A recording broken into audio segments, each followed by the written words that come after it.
Dan pemirsa masih bersama saya, Cepi Hakim, mantan Kepala Staf TNI Angkatan Udara yang menentang Bandara Halim Perdana Kusuma dijadikan sebagai bandara komersial. Pak Cepi, kalau menurut Anda, dari pengamatan Anda, insiden terjadi antara pesawat Batik Air dan Transnusa semalam di Bandara Halim, apa sesungguhnya yang menjadi penyebab utama, Pak? Tetapi dalam konteks yang seperti itu, kalau kita berandai-andai di situ ada taxiway, di situ apronnya tempat parkir itu cukup luas, maka saya yakin sekali kejadian seperti itu tidak mungkin terjadi. Masalahnya adalah dengan keterbatasan yang dimiliki oleh Halim, kemudian ada beban penerbangan sipil komersial yang relatif padat, maka terjadilah hal seperti itu. Tapi apa persisnya saya nggak tahu. Itu harus dikumpulkan dulu data-data penyebabnya dan sebagainya. Nanti 3 hingga 4 bulan mendatang, Pak Cepi ya. Baik, Pak, bagaimana dengan petugas dari ATC, Pak?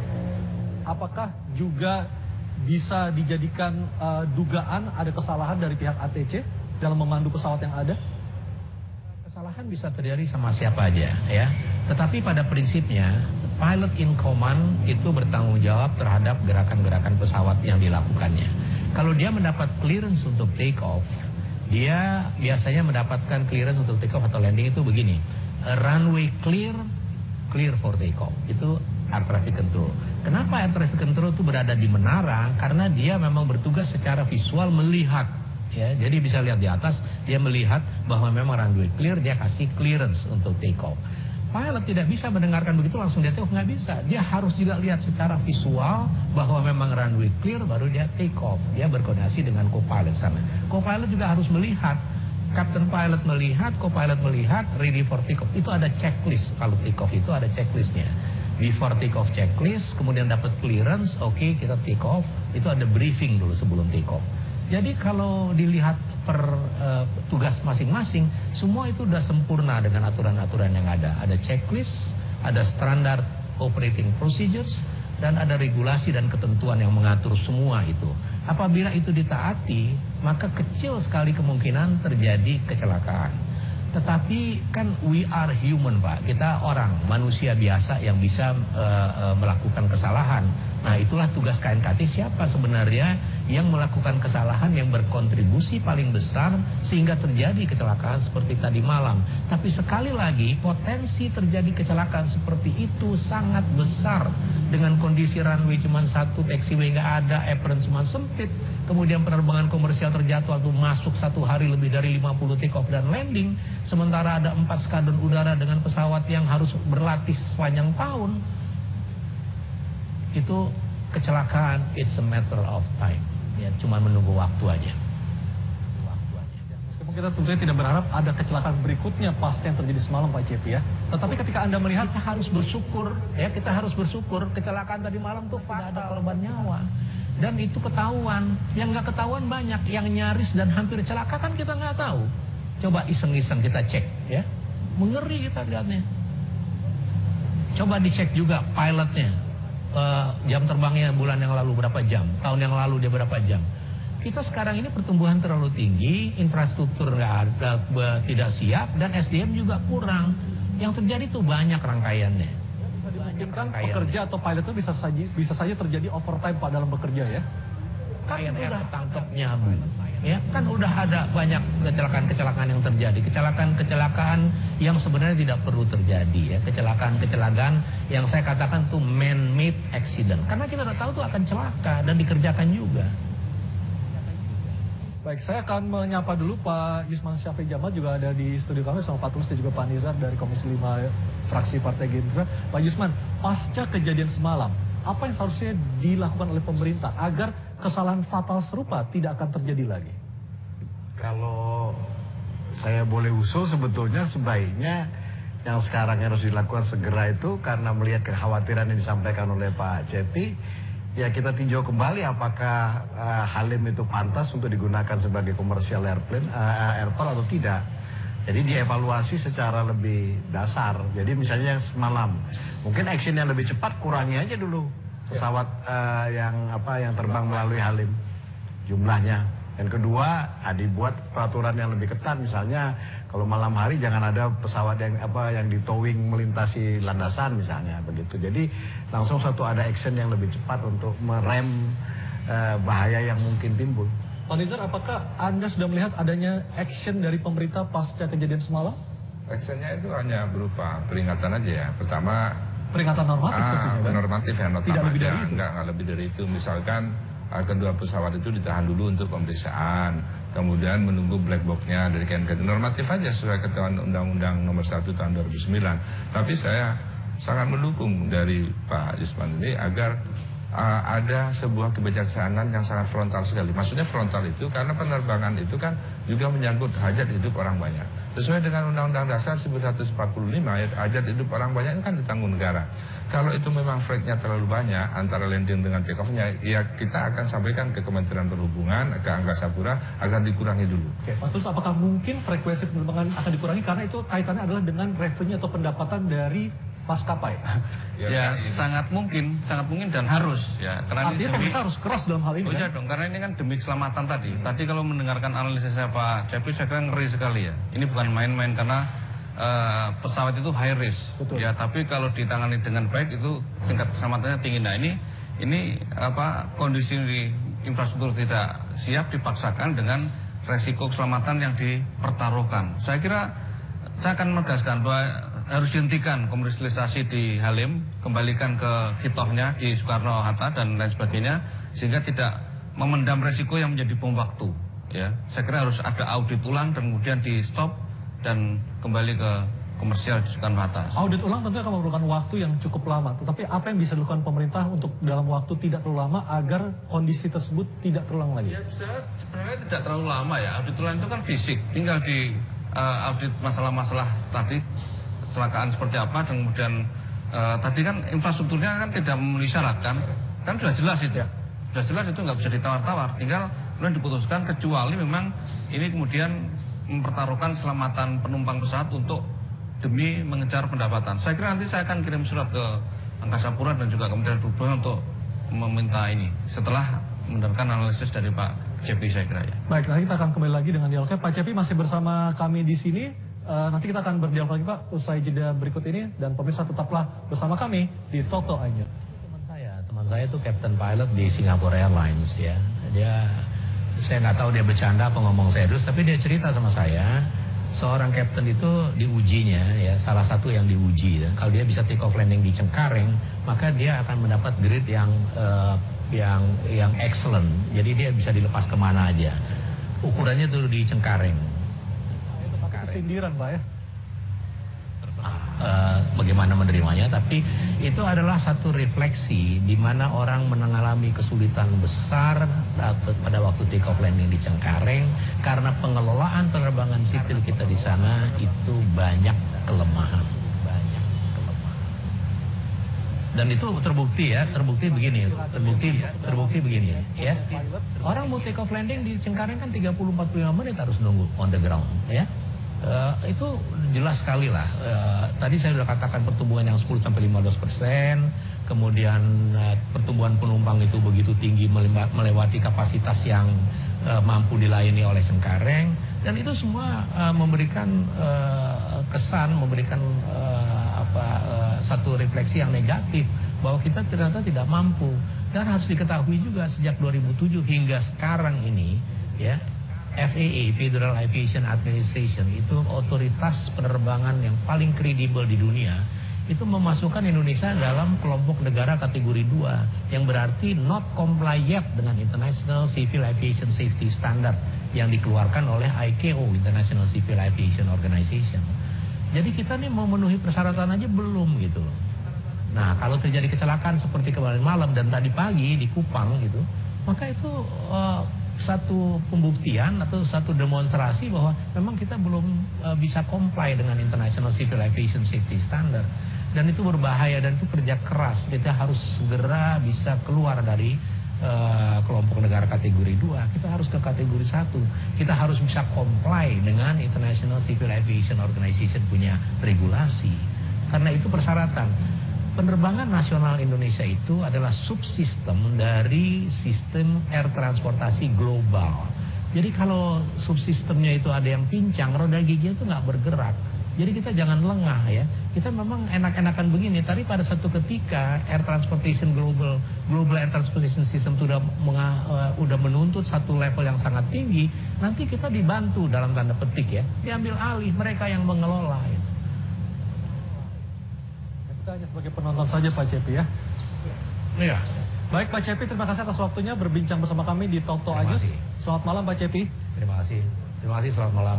Pak Jusman, kenapa pemerintah sekarang ini atau selama ini justru nampaknya lebih tunduk kepada kepentingan maskapai komersial dibandingkan kepentingan konsumen? Karena ternyata jumlah frekuensi penerbangan semakin hari semakin meningkat Pak Jusman. Apa menurut Anda menjadi alasannya?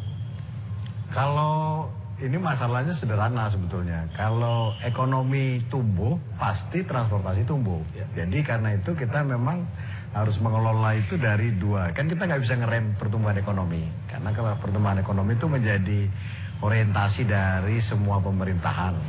Tetapi dikala infrastrukturnya tidak memadai Pak Jusman, apakah seharusnya pemerintah lebih bijak untuk menyikapi pertumbuhan ekonomi atau pertumbuhan penumpang tersebut?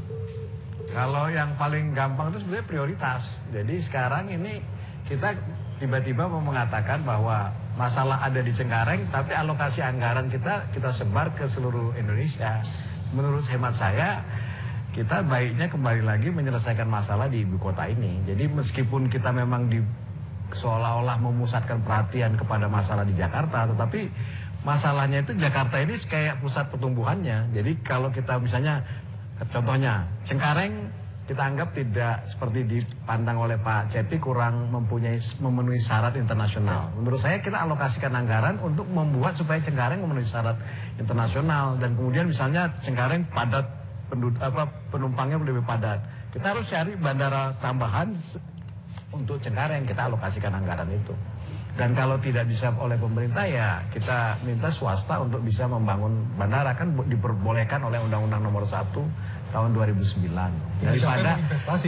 Daripada kita misalnya mengubek-ubek masalah Halim memberikan kepada swasta, kan lebih bagus kita minta dia bangun aja bandara misalnya di Bekasi misalnya atau di mana. Baik, Pak Tulus, ada 72 penerbangan setiap jamnya di Cengkareng atau 1.200 penerbangan selama 24 jam di Cengkareng. Menurut Anda, kita kaitkan lagi dengan menjelang liburan tengah tahun, ada Lebaran nanti, dan juga ada MEA, Open Sky Policy. Sebenarnya betul, di Cengkareng saatnya ada 72 pesawat yang take off dan landing dalam 1 jam dan 1.200 dalam 1 hari atau sampai jam 11 malam ya. Tapi sebenarnya itu memang untuk ukuran Cengkareng mungkin sudah sibuk. Tapi kalau kita, kan kalau saya baca datanya, Soekarno-Hatta itu termasuk bandara tersibuk di dunia. Tapi bukan yang pertama, masih ada Changi ya. Oh iya ya, bukan termasuk sekitar urutan 10 atau 15 besar.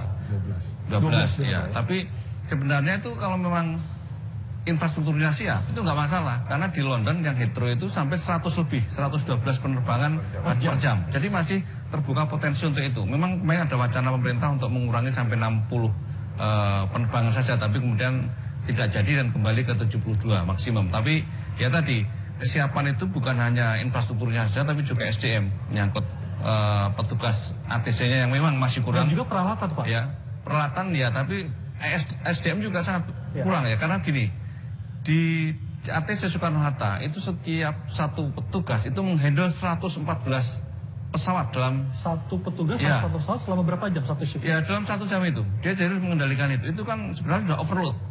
Ya, sehingga stresnya sangat tinggi kan, karena nyawa. Ya, jadi yang ditambah bukan hanya soal infrastrukturnya, tapi juga manusianya. Juga di dalam pilot tadi, pilot kemudian kru dan lain sebagainya. Cuma tadi dalam kasus-kasus yang hari ini terjadi dan kemarin itu kan harus kita cek juga kenapa yang terjadi di grup yang sama. Nah, persoalannya bukan hanya di bandara aja, tapi juga di airline-nya, di maskapainya. Kemarin di Patek, sekarang di Lion, dan berulang terus kejadian-kejadian itu, termasuk dalam bagasi yang hilang, itu pun juga di maskapai yang sama. Sebenarnya pemerintah secara ini sebagai regulator juga tidak tegas menindak siapa yang salah, siapa yang benar. Artinya penyakitnya tidak hanya di bandara atau di infrastruktur, tapi juga di manajemen di maskapai. Ini yang harus ditertibkan oleh pemerintah juga. Pak Nizar, konkretnya apa yang akan dilakukan Komisi 5, Komisi Anda untuk menyikapi masalah ini agar tidak terulang lagi? Saya dari awal sudah menyampaikan ke Pak Menteri, bagi airline yang sering kali bermasalah sebegini, ini dikurangi satu persatu aja. Apa ketika itu respon dari Pak Ignatius Johan? Iya, kita tahu karena ini bisnis pesawat luar biasa kan, banyak intervensi dan lain sebagainya. Tapi cukup bijak saja. Misalnya bila mana pesawat airline itu memang banyak melakukan masalah, kurangi aja sisi penerbangannya kurangi 1 terus. Tetapi ketika Pak Ignatius Jonan mengatakan tidak bisa melakukan apa-apa karena ada intervensi, seorang menteri saya bisa berkata seperti itu, artinya ini sebuah alarm peringatan yang sangat berbahaya sekali. Ya, Pak Nizar. memang di peraturannya nggak ada seperti itu, tapi ribuan kali bahkan ratusan kali dengan pelaku yang sama kita miris melihatnya. Tapi dengan tidak ada perubahan yang sangat fundamental dari pesawat dari airline tersebut, artinya SDM-nya, pilotnya tidak dilatih secara bagus, kemudian pramugarinya dan lain sebagainya seperti yang disampaikan oleh Pak Cepi, masa akan kita biarkan? Kita butuh seperti itu. Tidak ada rencana dari Komisi 5 untuk langsung memanggil maskapai yang bersangkutan? Oh, kita sudah berkali-kali memanggil mereka, tapi dalam kesimpulan rapat yang apa yang kita simpulkan kan semua pelaksananya adalah menteri. Artinya untuk menghukum mengurangi flight penerbangan kan menteri. Kalau tidak boleh atau tidak mampu mengurangi jumlah itu ya paling tidak menambah, ya. Jangan ditambah, di stop semua. Moratorium untuk misalnya penerbangan yang satu itu tidak menambah rute baru, tidak menambah pesawat baru. Karena ketika menambah pesawat baru dan rute baru, SDM-nya tidak didukung, tidak seimbang. Akhirnya terjadi eksploitasi pilot, pramugari, dan segala macam. Kalau kita berbicara demand atau permintaan pasar, Pak Yusman, ketika pasar market ini tumbuh, artinya ada ekspektasi revenue dari sebuah maskapai. Apakah mereka bisa kita paksa agar tidak menambah frekuensi penerbangan maupun jumlah pesawat yang ada? Sebetulnya begini, kalau demand-nya di Indonesia ini, kalau pengalaman saya di Garuda itu tinggi sekali memang. Dia double digit, masih 16% meskipun kita sekarang pertumbuhan ekonomi lesu gitu, tumbuh cepat. Kenapa? Karena kita juga mengizinkan suatu, katakan tarif batas bawah yang kita rendahkan. Jadi akibatnya orang semua ingin juga naik pesawat terbang, jadi dia tinggi. Jadi demand ada di sana. Nah, persoalannya akibatnya orang berburu frekuensi sama berburu slot. Nah, karena berburu frekuensi dan berburu slot, semua cari yang paling mudah. Yang cari paling mudah itu adalah di Cengkareng. Ya, bahkan kalau kita di Halim. Kalau gitu kita loh. mengaca pada kasus yang terjadi dari Surabaya ke Singapura, ada penerbangan yang tidak punya izin terbang tapi tetap terbang kan, Pak, waktu itu? Yang di AirAsia. Iya. Nah, tapi itu kelihatannya setelah dicek bukan nggak punya izin, tapi memang salah membaca izin aja. Salah membaca izin. Jadi maksud saya itu begini, sebetulnya kita bisa mengatur, kita bisa mengelola. Asal misalnya contohnya gini, seperti diusulkan oleh Pak Tulus. Maskapai mau mengurangi jumlah frekuensi penerbangan ya Pak, di saat marketnya sangat besar dan tumbuhnya lumayan signifikan. Kalau maskapai penerbangan kan sifatnya adaptif.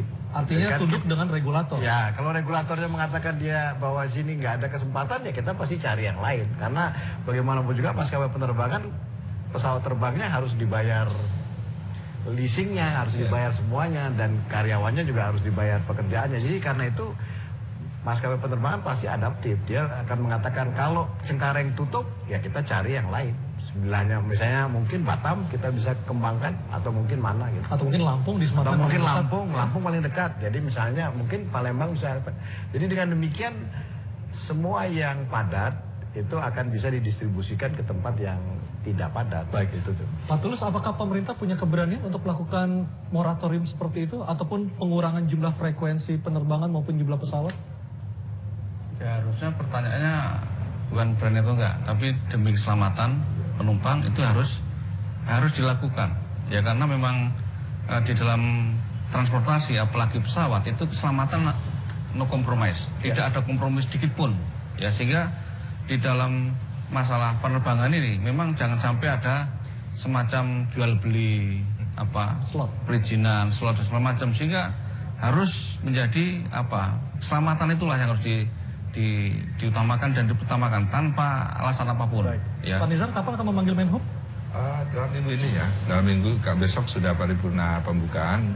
Besok kita Komisi 5 internal dan akan saya sampaikan dalam 1-2-3 hari segera memanggil Kementerian Perhubungan untuk bisa apa yang disimpulkan oleh Pak Tulus, Pak Yusman tadi, bagaimana memberikan keselamatan hajat hidup orang banyak di dunia penerbangan.